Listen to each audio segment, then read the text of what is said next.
Cut a strip of the same size from a plastic bottle. Fold both strips in half and place a kind of small between them.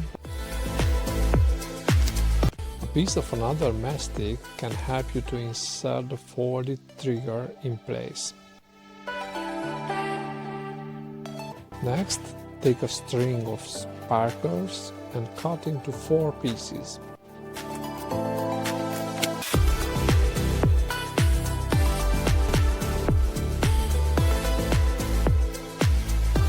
We take some cosmetic discs and cut one in half.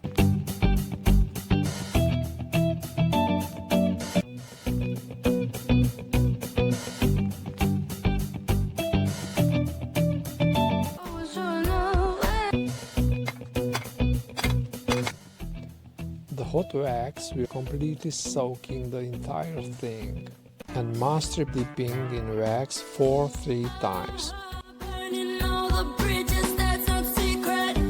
After a while, the wax has solidified and we can proceed to the final step.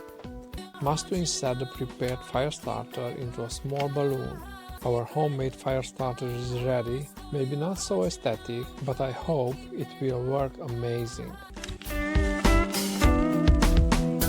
Once pulling the trigger, we have fire. So amazing! With this tool, the wind can no longer prevent us from lighting a fire.